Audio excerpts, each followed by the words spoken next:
Hello and good evening. Prime Minister Narendra Modi will be having a busy week starting tomorrow, engaging with world leaders in different multilateral forums and even at the bilateral level, extending well into the next week from the SCO to the Quad, apart from addressing the UNGA. We'll get to the details on Newsnight tonight. I'm Gautam Roy. We'll also be talking to stakeholders about the government's PLI scheme for manufacturing drones designed to give wings to the industry. But headlines first. Prime Minister Narendra Modi to participate in the 21st SCO Council of Heads of State meet in Tajikistan's Dushanbe virtually. Outreach session in Afghanistan to be held as well.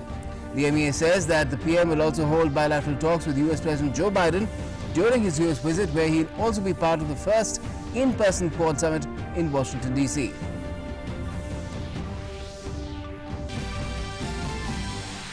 The PM inaugurates two defence office complexes in the heart of the national capital, says Delhi is now moving forward in step with the New India vision. He terms the city a symbol of the nation's thought, determination, prowess as well as culture.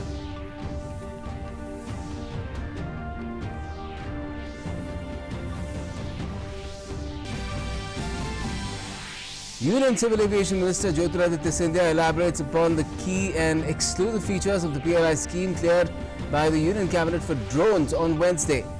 Says PLI rate kept at 20% constant for 3 years, unlike other sectors.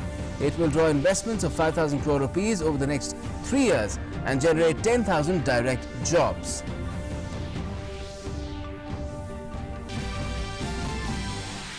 Union Finance Minister Nirmala Sitharaman says the Union Cabinet has cleared a proposal to provide 30,600 crore government guarantee for security receipts issued by the National Asset Reconstruction Company as part of the resolution of bad loans. Banks have recovered over 5 lakh crore rupees in the last 6 fiscal years. 24 fresh faces sworn in as ministers in the new Bhupendra Patel government in Gujarat. The governor swears in 10 cabinet, 5 ministers of state independent charge and 9 ministers of state as well. The PM congratulates the newly appointed ministers.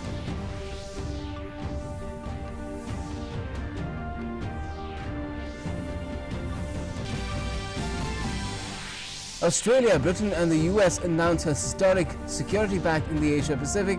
Australia to get US nuclear submarine technology as China looms large. Japan says enhancement of security and defense cooperation crucial for peace and security.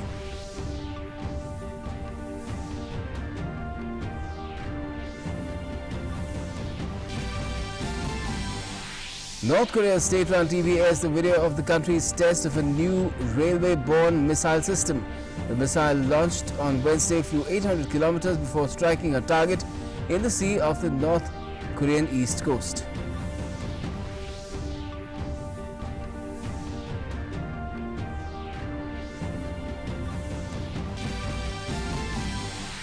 The Ministry of Culture to organize e-auction of gifts and mementos received by Prime Minister Modi from the 17th of September onwards. The proceeds of the e-auction will go to the Namami Gange mission.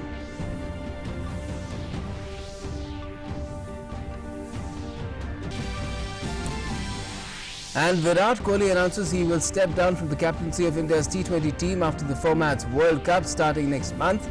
Expresses gratitude to the cricket board, team members, staff and fans for supporting him during his cricketing journey as captain of Team India in the shortest format of the game.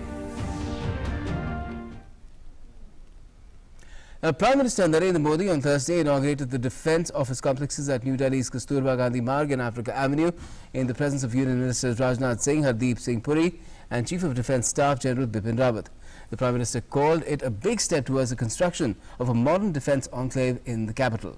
And on the occasion, the PM also launched the website for the Central Vista project.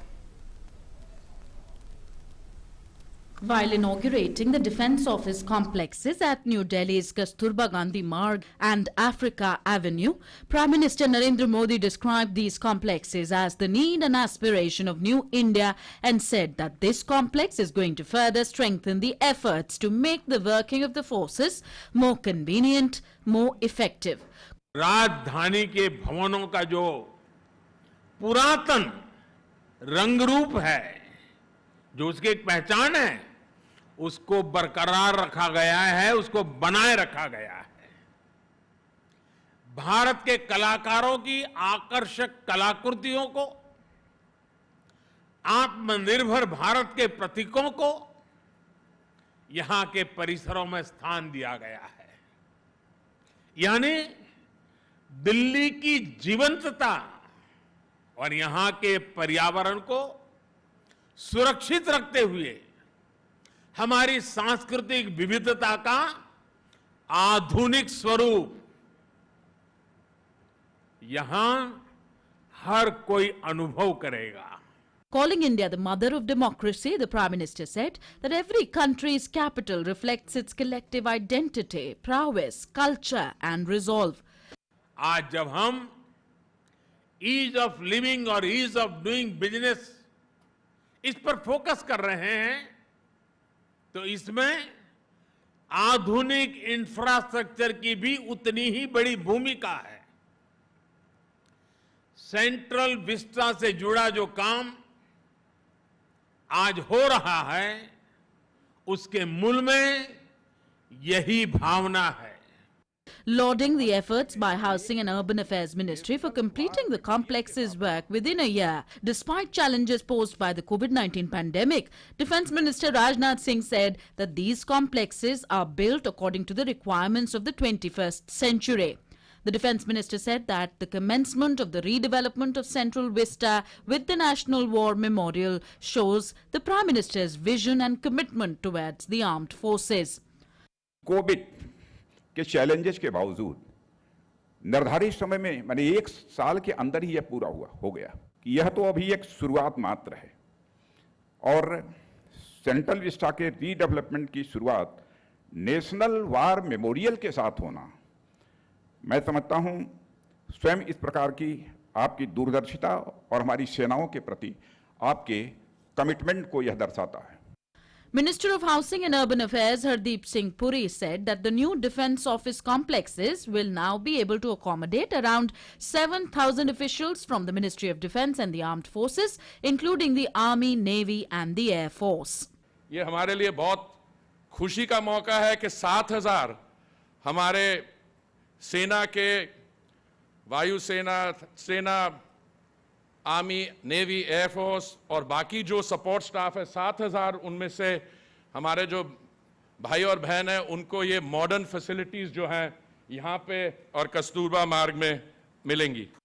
The new buildings are eco-friendly with all state-of-the-art amenities. In addition to the elaborate security arrangements, cyber-security facilities have also been taken care of in these Defence Office complexes. Certainly, in the words of PM Modi, in the next 25 years, that is Azadi Ka Amrit Kal, productivity and efficiency of the government system will be supported by availability of a common central secretariat.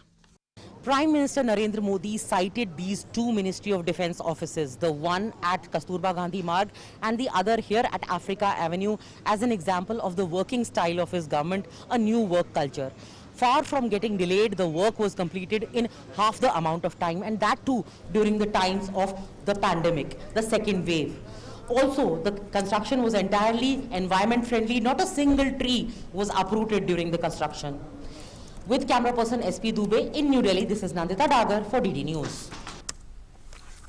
5,000 crore rupees in investments, 10,000 direct jobs. Those are among the promises that the Drones PLI scheme announced by the government after Wednesday's cabinet meeting holds. It's been cleared to make in India a hub of drone manufacturing by 2030. Union Civil Aviation Minister Jyotiraditya Scindia today said that incentives worth 120 crore rupees will be given to the industry over the next 3 years, an amount which is nearly double the total turnover of the entire drone industry in India right now. More in this report. The productivity-linked incentive PLI scheme cleared by the Union Cabinet after Wednesday's meeting is set to become a landmark initiative for the Indian drone manufacturing industry. The next 3 years are expected to bring in 5,000 crore rupees of investments into the sector. Civil Aviation Minister Jyotiraditya Scindia said this will generate 10,000 direct jobs apart from revolutionizing drone manufacturing in the country. पहले कभी इतिहास में इतनी तीव्र गति से किसी भी क्षेत्र में निर्णय न लिया गया हो, जहां पॉलिसी पहले दिन पर घोषित की जाती है और 21 दिन के अंदर ही एक इंसेंटिव स्कीम उस क्षेत्र के लिए घोषित की जाती है। और इसका क्रेडिट अगर किसी को जाता है तो स्वतः प्रधानमंत्री जी को जाता है, जिन्होंने इस क्षेत्र के लिए एक मुख्य धारा के रूप में इस ड्रोन पॉलिसी को रेखांकित किया है। The minister also said that over the next 3 years, the scheme will take the industry's turnover to 900 crore rupees from the current 60 crore rupees. The drone services industry is far bigger in scale and is expected to grow to over 30,000 crore rupees in the next 3 years, generating 5 lakh jobs by 2024. हमारा अनुमान है कि अगले 3 साल में करीब 5,000 करोड़ का निवेश मैन्युफैक्चरिंग सेक्टर ड्रोन के लिए निवेश किया जाएगा, जिसके आधार पर करीब करीब क्लोज टू करीब 900 करोड़ का टर्नओवर 3 साल के अंदर मैन्युफैक्चरिंग सेक्टर में हम ला पाएंगे, जिसके आधार पर 10,000 रोजगार के अवसर सृजित हो पाएंगे। The incentive for a manufacturer of drones and drone components shall be as high as 20% of the value addition made. PLI rate will be constant for all 3 years exclusively for the drone industry. PLI rate for the schemes for other sectors reduces every year. PLI scheme for drones starts in financial year 2021-22. PLI scheme for drones can be extended or redrafted after assessing its impact. The minimum value addition norm has been fixed at 40% of the net sales instead of 50%. Lowered minimum value addition norm only for drone industry to widen beneficiary numbers. The scheme covers a wide variety of drone components from airframes to navigation and trackers. The list of eligible components could be expanded as drone technology evolves. The scheme has been widened to include developers of drone-related IT products. The eligibility norm for MSMEs and startups is nominal. The eligibility is 2 crore rupees annual turnover for drone and 50 lakh rupees for drone component makers. Last month, the government announced a revolutionary liberalized drone policy, which has been quickly followed up with the PLI scheme. Taken together, India is expected to become a global drone manufacturing hub by 2030. With Abhishek Jha, Bureau Report, DD India. So drones will fly high in India as well. Now, that brings up our In Focus tonight. Government gives wings to Made in India drones. And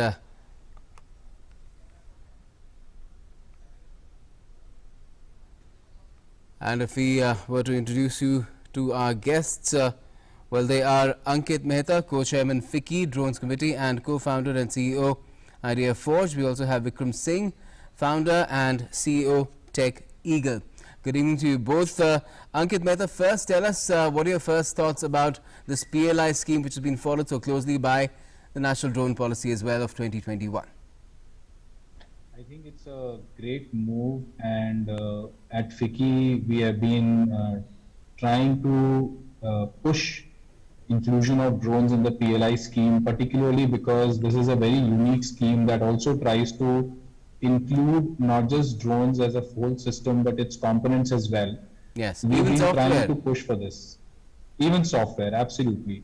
So with that in mind, we were extremely keen that something like this as an incentive should come across to the drone industry as well, to boost production and recognize and give benefits to not just Indian industry, so that more investments can be brought into the Indian industry on the drone side, but also to attract other foreign players to build for the increasing demand which is going to open up in lieu of the new drone rules, and also leverage the low-cost infra that India offers for manufacturing for not just Indian demand but also for the global demand. Great. And Vikram, what do you think about it? How enthused are you by this sort of a scheme? I mean, the policy in itself was hugely liberalized, very different from the way things were earlier, and now the government has backed it even further, and it's saying that the potential is huge, investments of 5,000 crores in the next 3 years or so. Definitely, and when this drone rules 2020 came, and in just 21 days after that, PLI scheme is already launched. So this will definitely boost the manufacturing out of India, and it will further enhance the, you can say, vision of creating India as a drone hub. And this will boost the further motivation of the Indian entrepreneurs, Indian startups to further develop indigenous products, components, and then export the products and components to throughout world, not just in India. So definitely it is a, you can say, a boost to entire ecosystem. And the minister mentioned 2 exclusive features as well. That is, of course, the PLI rate remaining constant for 3 years, and also the minimum value addition norm that has been fixed at 40% of net sales instead of 50%. To what extent will this help, Ankit? I think keeping it constant makes sense, particularly because the base of this particular scheme for drones is not at large in terms of contribution by the government as some of the other schemes which run into several thousands of crores. Therefore, keeping it flat is actually a welcome move to give the necessary boost and not optimize at such a small, relatively small incentive scheme. So that's a really welcome move and very pragmatic as well.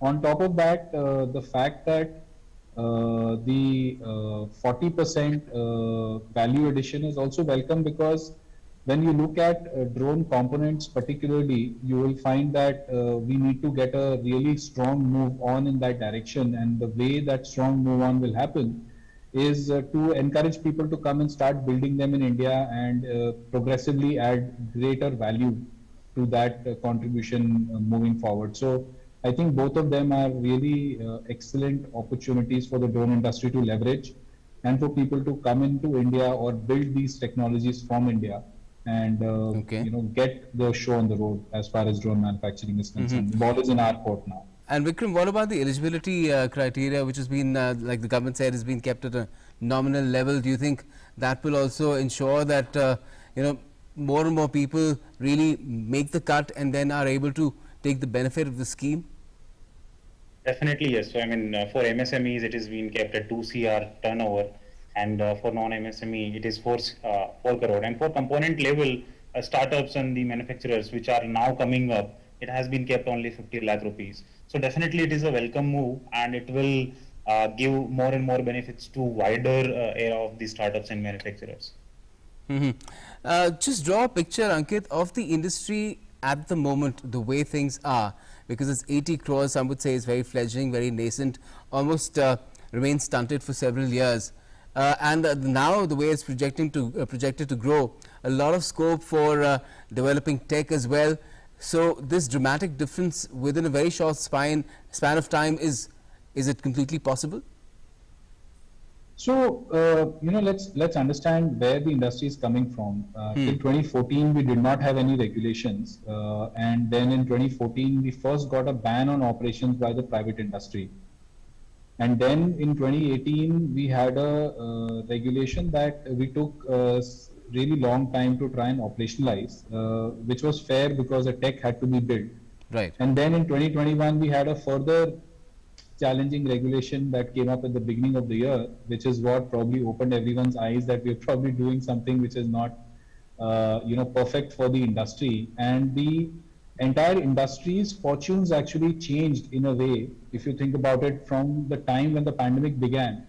Because during pandemic, when everyone was looking at ways to go hands-free for pretty much everything, drones were perhaps one of the only solutions that could get people eyes into those areas which were under containment. Drones were an alternative to doing contact type deliveries. Drones were an alternative to even exploring spraying, and those kind of solutions can help in mitigating some of the challenges that we were envisaging that are causing the trouble that we are still going through at this point in time. So, and then the government also announced the Swamitva scheme. We had an issue on the northern borders, and of course the war between Armenia and Azerbaijan, where it was largely won by drones. Suddenly, within a span of 1 year, drones became from a good to have technology to a must-have technology in everyone's hands. And therefore, the entire fortunes of the industry have turned It's as far as graduated to demand is anti-drone as concerned. well now. Exactly, and then now what happened when Jammu has again further, overall increased the demand and scope for the industry, and because of that, particularly, I feel that it is poised for a very, very rapid growth, because also now the policy particularly has removed the shackles in particularly the small and less impacting areas with respect to population, with respect to safety. They've opened up the operations and they're allowing the industry to actually reduce the amount of effort it takes to actually deliver value on these systems. So we do expect that in a very short span of time, the industry is going to take off in a true drone sense, maybe rocket speed, if nothing else. Rocket speed, that is quite something to say about an industry which some were saying was too heavily reliant on components, especially coming in from a neighbor that we are not very happy relying on. Isn't that something also that has been quite glaring in the past as far as how things have stood for so long, Ankit? Yes, absolutely. I think component reliance on a lot of our neighbors and foreign entities has been something that has been a part of the industry, and that's why the PLI scheme will encourage more and more people to come in and build some of these components at the necessary quality and scale. However, let me also share something that I've been saying often, is that let us look at domestic value addition in a pragmatic manner and understand that a lot of raw materials, a lot of systems at the very, very grassroots may not be available in our country. So we may anyways have to import the lithium for making batteries if we were to make them in India. Okay. We'll anyways have to do a bunch of things around even rare earth metals for the kind of magnets that are used in the motor. So, ultimately, and even the chip, like we don't make chips in India at all, right? So it's not like there is that a will also problem change, in Ankit. importing. That will also change. Yeah, that will also change. It will take exactly. time, So but when it will it change. will change, we will adopt.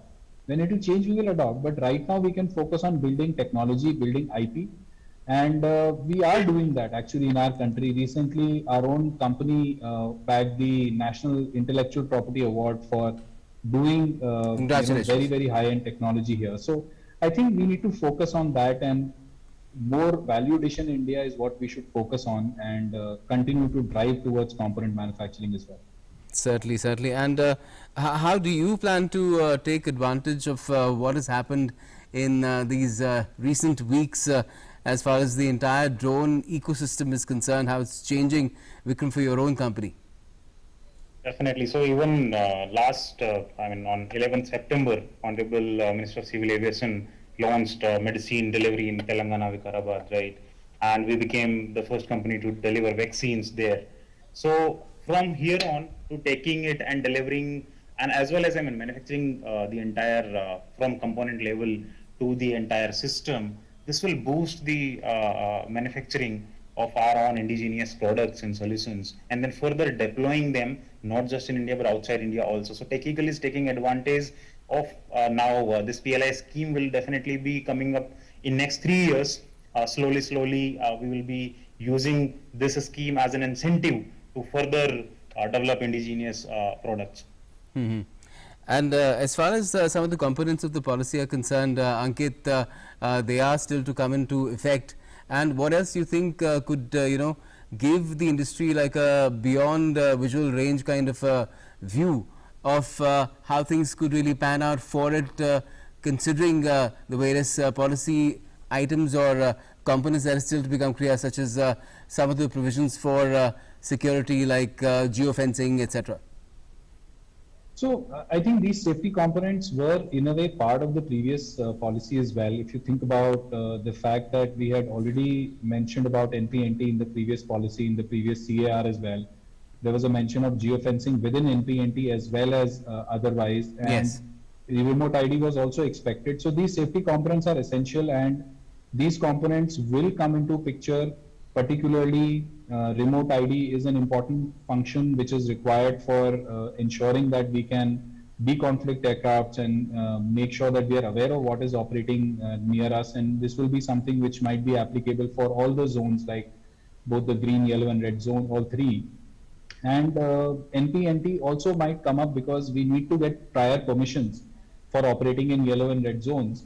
And NPNT is a fairly reasonable mechanism to get that prior permission, which is exactly what it meant. No permissions, no takeoff, which means that you'll take off when permissions come from the necessary sources.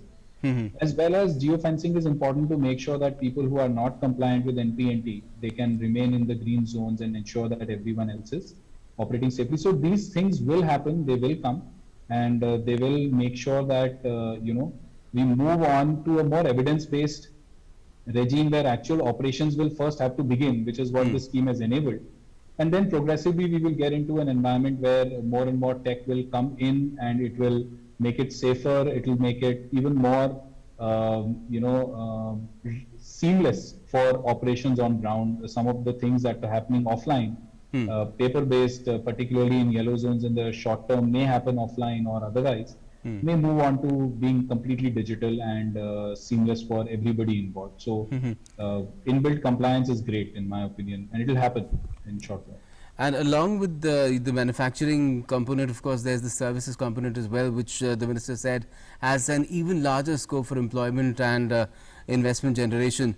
He mentioned 5 lakh jobs, Vikram, as well. How soon do you think that will both manufacturing and services keep pace with each other so that the entire ecosystem grows, very, very organically and fast?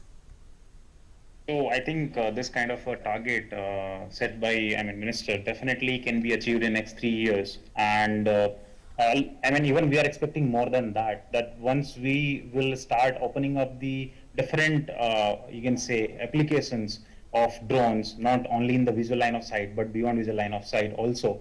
And the maximum use cases are opening up with the potential in the beyond visual line of sight. And once that happens, I think 5,000 crore will be very less number. And in next 4 to 5 years, we can expect 3x of that. So 15,000 crore of kind of investment will definitely come in this industry.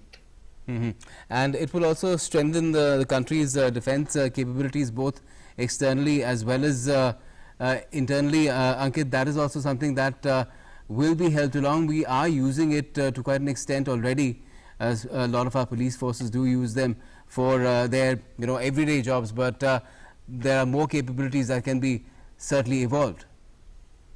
Absolutely. If you see recently, so it started with the end of last year when an award was, a contract was awarded to our company.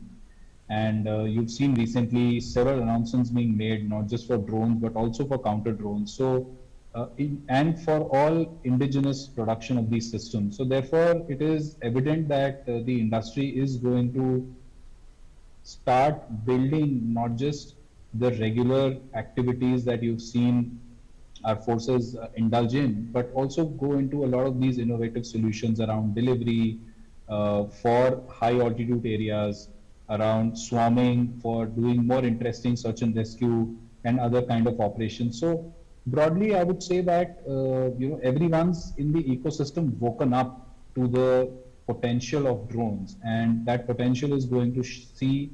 We will see this unfold in front of our eyes over the next few months and years, particularly in these next 3 years. I do expect that a rapid growth will happen for both applications and the amount of drones we'll see operationalized. And how soon, Ankit, do you think, Vikram, do you think, for the common man, a huge difference will be made by drones in their lives, things being delivered that they have ordered, shopping online into their hands or wherever, or maybe drone taxis flying around in India?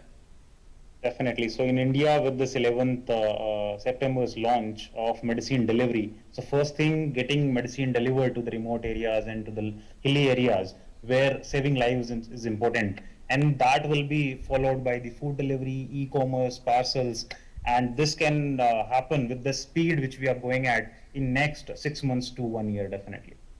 Wonderful. I actually wanted to add, right? Yes, if you go want ahead. to see the impact on the common man today, under the Swamitva scheme, even our drones have been able to help produce property cards for the rural villagers to come into the economic mainstream and actually have their own place on their name. So I think that impact has already started happening in a large scale. Yes, that's because of the mapping that has been done with the help of drones.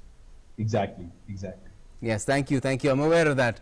Thank you. Thanks a lot for joining us this evening to talk about this, tremendous change that has been ushered in, and you'll see it in everyday lives as well very soon.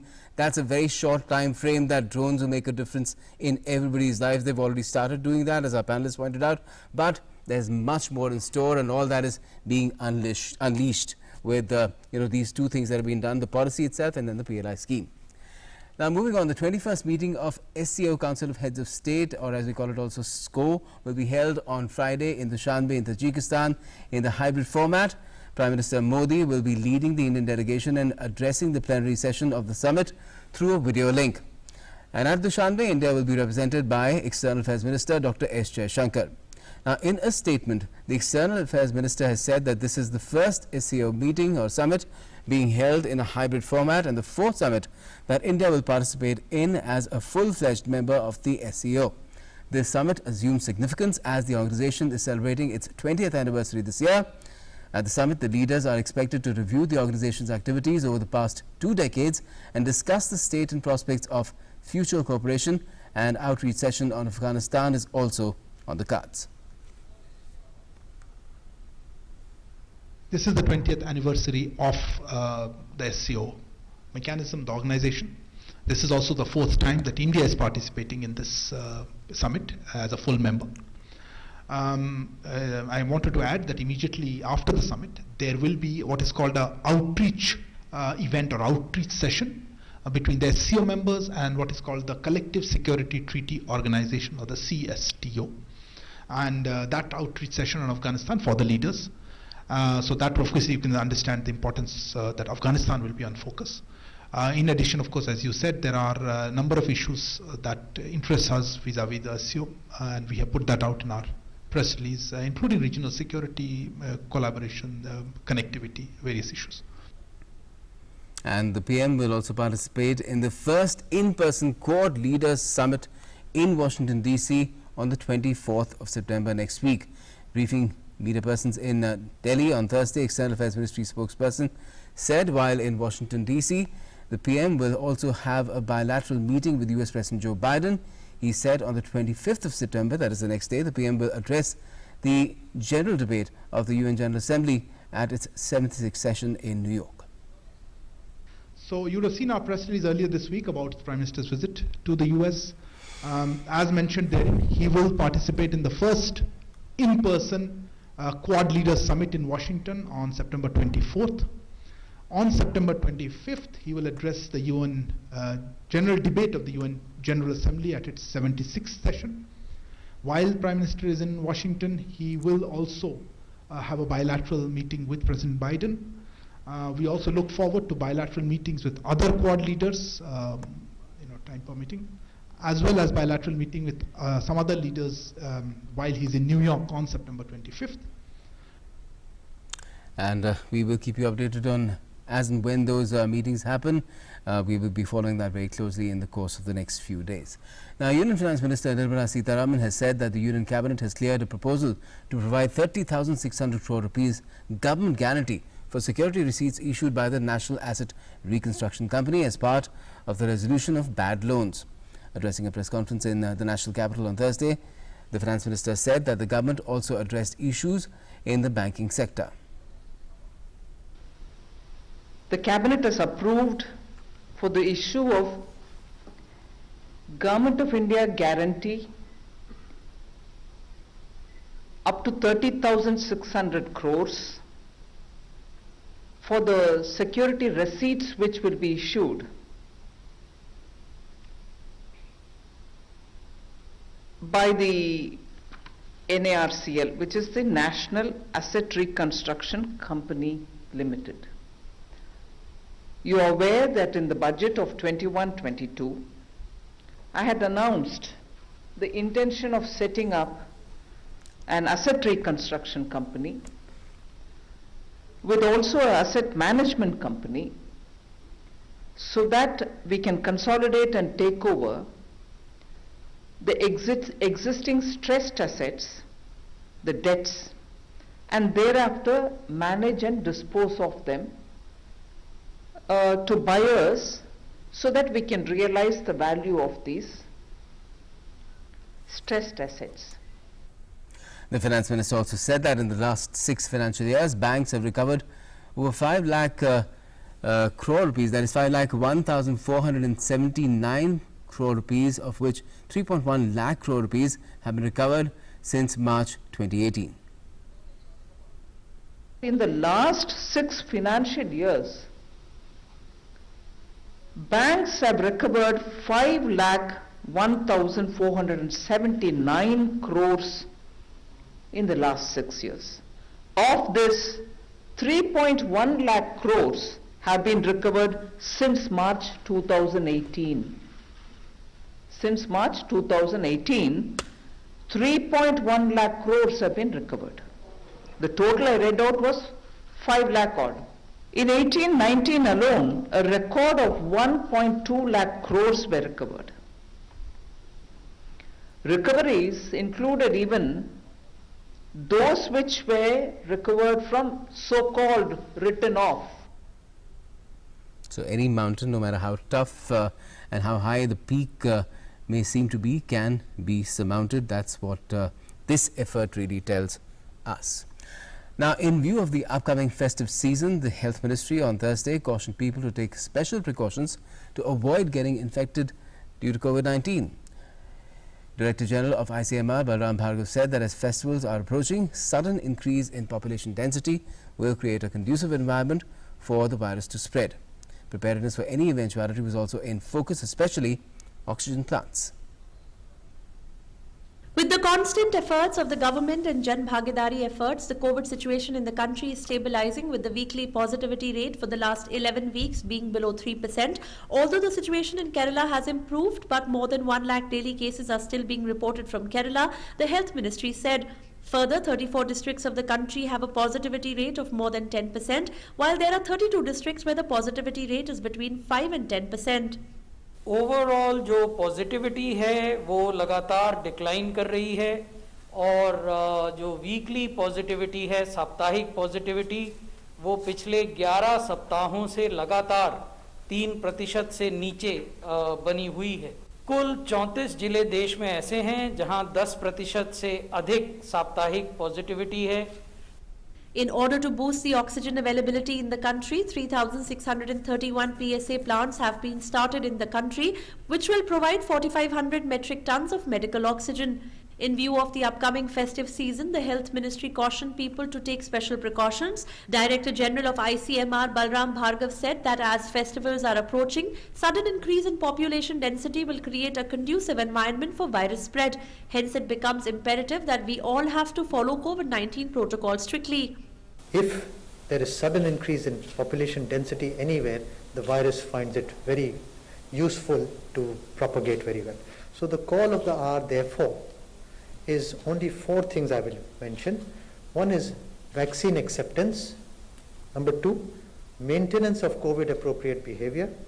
Number 3, responsible travel if necessary. And the last is responsible festivity. Getting the whole country vaccinated with both doses remains the priority of the government. As far as vaccination figures are concerned, 100% frontline workers have been vaccinated in the country. 62% population of the country has been given single doses of the vaccine, while 20% youth of the country have got both doses of the vaccine. Lakshadweep, Chandigarh, Goa, Himachal Pradesh, Sikkim are the states where 100% of youth have been given the first dose. अक्टूबर और नवंबर वही period वो भी है जबकि festivities हैं, मौसम अच्छा होता है। वही पीरियड है जब नॉर्मल के सिचुएशन में फ्लू भी बढ़ता है। तो हम आने वाले इन महीनों में रिक्वेस्ट करते हैं कि इस पीरियड में हमें बहुत केयरफुल रहना है। India reported 30,570 new cases in the last 24 hours. India's active caseload stands at 3,42,923 and recovery rate currently at 97.64%. The union government is committed to accelerating the pace and expanding the scope of COVID-19 vaccination throughout the country. The new phase of universalization of COVID-19 vaccination commenced from 21st of June 2021. The vaccination drive has been ramped up through availability of more vaccines, advanced visibility of vaccine availability to states and union territories for enabling better planning by them, and streamlining the vaccine supply chain. Bureau Report, DD India. Let's tell you about Gujarat now. Well, the new Council of Ministers of Chief Minister Bhupendra Patel was sworn in on Thursday. Governor Acharya Devvrat administered the oath of office in secrecy to the new ministers at Raj Bhavan in Gandhinagar. In a big step, the ruling BJP has implemented a no-repeat policy in the new Council of Ministers. A total of 24 ministers, including 10 cabinet and 14 ministers of state, took oath on Thursday. 2 women members were included in the Council of Ministers as well.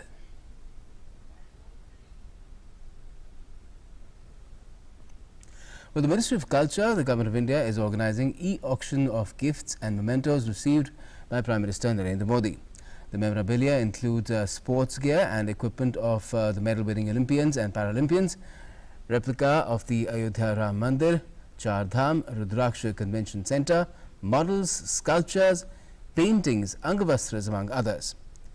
Persons and organizations both can participate in the e-auction through the website pmmementos.gov.in. If I could spell it out for you, pmmementos.gov.in between the 17th of September and the 7th October this year. Now, proceeds from this e-auction will be going to the Namami Gange mission, which is aimed at conserving and rejuvenating the Ganga. Now, Union Minister for Information and Broadcasting Anurag Singh Thakur and Union Health Minister Mansukh Mandavia jointly flagged off 15 mobile medical units for Himachal Pradesh. These mobile units will provide relief to the people of Himachal Pradesh. Over 6 lakh people have already availed benefits with the facility of free testing, treatment as well as medicines in the last 6 years. Union Minister for Information and Broadcasting Anurag Singh Thakur along with Union Health Minister Mansukh Mandavia on Thursday jointly flagged off 15 mobile medical units for Himachal Pradesh. These mobile units take the total number to 32 in the state and provide the much needed relief to the people of Himachal Pradesh, especially those residing in the far-flung areas. Modi ji के जन्मदिन पर भारत के स्वास्थ्य मंत्री मनसुख भाई को मैंने निमंत्रण दिया था कि आइए पहाड़ी इलाके के दूर सुदूर गांव के लिए हम मोबाइल मेडिकल यूनिट्स सांसद मोबाइल स्वास्थ्य योजना के अंतर्गत दें। मैं पिछले 3 वर्षों से स्थानीय संस्थाओं के माध्यम से ये सेवाएं दे रहा हूं और लगभग 6 लाख से ज़्यादा लोगों को अब तक लाभ मिला है। 5000 से ज़्यादा गांव में इन सुविधाओं को पहुंचाया गया है। 40 से ज़्यादा टेस्ट करवाए जाते हैं और 2 घंटे के अंदर उनको रिपोर्ट दे दी जाती है। मुफ्त में जांच, मुफ्त में इलाज, मुफ्त में उपचार ये करने का मैं पिछले 3 वर्षों से स्थानीय संस्थाओं के माध्यम से ये सेवाएं दे रहा हूं और लगभग 6 लाख से ज़्यादा लोगों को अब तक लाभ मिला है। 5000 से ज़्यादा गांव में इन सुविधाओं को पहुंचाया गया है। The Union Minister also said that 6 lakh people have benefited with the facility of free testing, treatment and medicines in the last 6 years. अगले 5 वर्षों के लिए 21 लाख लोगों को हम मुफ्त में जांच और उपचार करने का काम करेंगे। हम ये सेवाएं और सुविधाएं हिमाचल प्रदेश के कोने-कोने में देने वाले हैं। Union Health Minister Mansukh Mandavia said few years ago, Obamacare was brought in the United States of America, providing health security to 10 crore people. But Prime Minister Narendra Modi provided health security up to 5 lakh rupees, not to 10 crore people, but to 50 crore people. स्वास्थ्य एक सेवा है और सांसद स्वयं सेवा के साथ जुड़ता है तब क्षेत्र को कितना लाभ होता है ये उसका बेस्ट एग्जाम्पल है। पूर्व में उन्होंने सेवा चालू करी हुई है। मुझे खुशी है कि हमारे एक जनप्रतिनिधि जनता के बीच में मोबाइल वैन के माध्यम से एक उत्तम स्वास्थ्य सेवा उपलब्ध करवा रहे हैं। These mobile medical units is proving to be a boon for all those who stay in far-flung areas in Himachal and cannot afford medical treatment. These mobile medical units will reach 800 panchayats covering 5,000 villages. The idea is to extend the benefit to 21 lakh more people in the next 5 years. With Tapash Bhattacharya, Bureau Report, DD India. Let's also now take a quick look at what else made news and headlines across the country in our national roundup.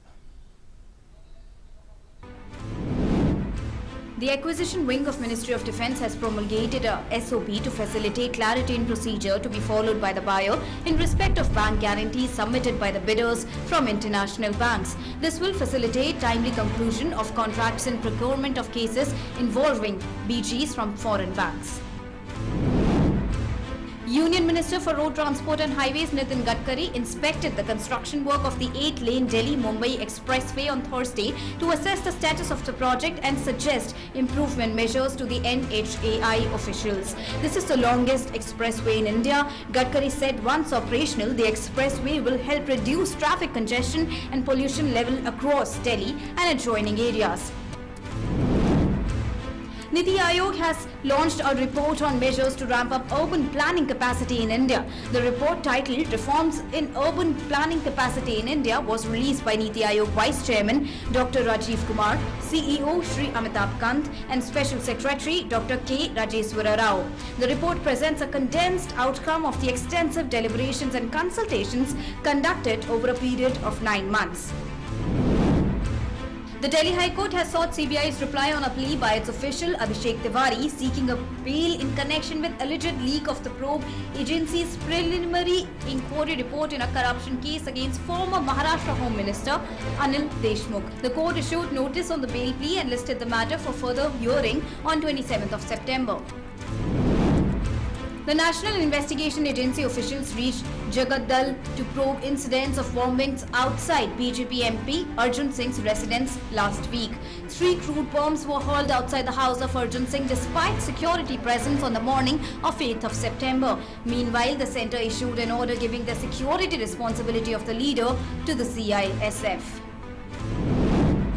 After nearly 3 months, the Uttarakhand High Court vacated its stay and allowed the resumption of Char Dham Yatra. The court has said only fully vaccinated people carrying COVID-19 negative report will be allowed to visit the shrines of Kedarnath, Badrinath, Gangotri and Yamunotri.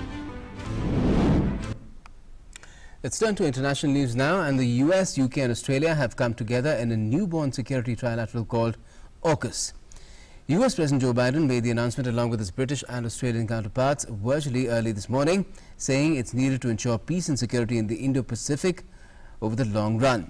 Under the partnership, Australia will get a fleet of nuclear-powered submarines with American and British technical know-how and other help.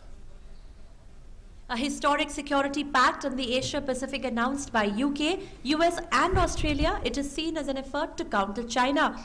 The United States, Britain and Australia said on September 15 they would establish a security partnership for the Indo-Pacific that will involve helping Australia acquire nuclear-powered submarines as Chinese influence over the region grows. Today we're taking another historic step to deepen and formalize cooperation among all 3 of our nations because we all recognize the imperative of ensuring peace and stability in the Indo-Pacific over the long term. We need to be able to address both the current strategic environment in the region and how it may evolve, because the future of each of our nations, and indeed the world, depends on a free and open Indo-Pacific enduring and flourishing in the decades ahead. Our world is becoming more complex, especially here in our region, the Indo-Pacific. This affects us all. The future of the Indo-Pacific will impact all our futures. To meet these challenges, to help deliver the security and stability our region needs, we must now take our partnership to a new level. But let me be clear, Australia is not seeking to acquire nuclear weapons or establish a civil nuclear capability. And we will continue to meet all our nuclear non-proliferation obligations. We're opening a new chapter in our friendship. And the first task of this partnership will be to help Australia acquire a fleet of nuclear-powered submarines, emphasising, of course, that the submarines in question will be powered by nuclear reactors not armed with nuclear weapons. And our work will be fully in line with our non-proliferation obligations. After the deal, reactions started pouring in from across the globe. Japanese Chief Cabinet Secretary Katsunobu Kato said the security partnership between the US, Britain and Australia is crucial for peace and security in the Indo-Pacific region. Enhancement of security and defense cooperation between the United States, Britain and Australia is crucial for peace and security in the Indo-Pacific region. For Japan to realize a free and open Indo-Pacific, we have made various efforts with the Quad, the US, Australia, India, ASEAN and align with Europe. We would like to continue working closely with our allies and comrades, countries that have the same goals. Under the partnership announced by President Joe Biden, British Prime Minister Boris Johnson and Australian Prime Minister Scott Morrison, the United States will provide Australia with the technology and capability to deploy nuclear-powered submarines. Three leaders outlined the deal in a three-way virtual announcement from each of their capitals. Bureau Report, DD India. France is upset for now because Australia had a deal with France to get some conventional submarines, but now Australia is getting nuclear-powered ones. But Australia has justified the decision in national interest, and I'm sure things will be worked out in the coming days as well, because these are all democracies and they have always pledged to work in partnership and cooperation with one another to look after the interest of the entire world, especially in the interest of peace and security for all. Now, poverty and hunger have spiraled since the Taliban takeover of Afghanistan. United Nations Secretary General Antonio Guterres has said any suggestion that the world body can solve Afghanistan's problems is a fantasy. Kabul residents said they hoped for the prices of daily essentials to go down and more job opportunities to open up under the Taliban as well. The fragile economy of Afghanistan is facing a challenge in the wake of Taliban's takeover last month. United Nations Secretary General Antonio Guterres said that the country is on the verge of a dramatic humanitarian disaster. I think there is an expectation that is unfounded. And to think that even if they have failed with all these resources to fix the problems of Afghanistan, the UN can now, without that money and without those forces, the UN can now solve the problems that they didn't solve for decades, is of course a fantasy. Guterres also said that humanitarian aid should be used as an instrument to help convince the Taliban to respect fundamental rights, including those of women and girls. Meanwhile, UN Secretary General Special Representative for Afghanistan, Deborah Lyons, met with Intelligence Chief Abdullah Wasik about securing the safety of UN personnel. The United Nations Assistance Mission in Afghanistan, in a tweet, said that Deborah Lyons and USG UN Safety Plus Security met with Intelligence Chief Abdullah Wasik about securing the safety of UN personnel, the threat posed by Islamic State, and the importance of humanitarian assistance reaching those Afghans in need of help. Meanwhile, Ministry of External Affairs of India has said that majority of Indians have been evacuated from Afghanistan, but some are still left. MEA spokesperson also said that India continues to be engaged with US and other countries on Afghanistan. He also confirmed that one Indian national is missing in Kabul. We have seen missing person reports about a reported Indian national, Bansari Lal Arende, Kabul mein wo missing hai. We are in touch with all concerned.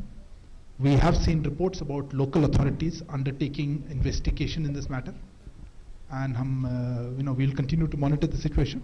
Since the Taliban swept to power last month, life in Afghanistan has changed, and along with it, television programming. In line with the new government's conservative and religious agenda, networks have scaled down their entertainment programs, and shows with song and dance have become rare.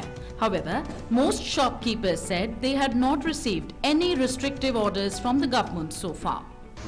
Previously, there were many channels that broadcast songs or entertainment programs, but now they are banned, so people are buying these receivers to watch entertainment channels. Amid concern over the status of female athletes under the new Taliban government in Kabul, players from Afghanistan's female youth soccer teams arrived in Pakistan on Wednesday and will seek political asylum in third countries. Some 81 people, including female players of several youth teams, their coaches and family members, reached Pakistan through the Torkham border crossing. Bureau Report, DD India. Meanwhile, the UN refugee chief has warned of desperate humanitarian situation in Afghanistan. He termed Afghanistan's needs as urgent and appealed for support from the international community to tackle the crisis. Food is very scarce in the country, medicines are lacking. The situation from the humanitarian point of view is pretty desperate. Our teams are here in Afghanistan, they have never left, and we are looking forward to strengthening this effort. For that, we will need more support. This crisis is not going to go away anytime soon. Humanitarian solidarity, resources to meet the needs of so many vulnerable people are urgently needed now. North Korea's state-run television aired a video footage of the country's test of a new railway-borne missile system on Thursday. The missile, launched on Wednesday, flew 800 kilometers before striking a target in the sea of North Korea's east coast. The video also showed an olive green missile rising on a column of smoke and flame from the roof of a train parked on tracks in a mountainous area. Now, French President Emmanuel Macron has said on Wednesday that French military forces had killed Islamic terrorist Adnan Abu Walid al-Sahrawi, the leader of Islamic State in Greater Sahara. Macron's office said Sahrawi was the historic leader of the Islamic State in the Sahel region of West Africa, and his group targeted US soldiers in a deadly attack in 2017. Meanwhile, French Armed Forces Minister Florence Parly said that the death of the leader of the Islamic State in the Sahel region, Adnan Abu Walid al-Sahrawi, is a decisive blow, and Daesh in the region will have difficulty in replacing him. Let's get you a key sports update as well, especially for cricket fans. Virat Kohli on Thursday has announced that he will be stepping down as India's T20 captain after the T20 World Cup later this year. Kohli will continue to serve as India's Test and ODI captain. After taking over as the captain of India's T20 side 4 years ago, Kohli guided the team to 45 outings, of which India won in 27 games and suffered 14 losses. He maintains a winning percentage of 65.11. And on that note, we are signing off for tonight, but all the latest will continue right here on DD India with a lot of other programming as well, so do stay tuned in.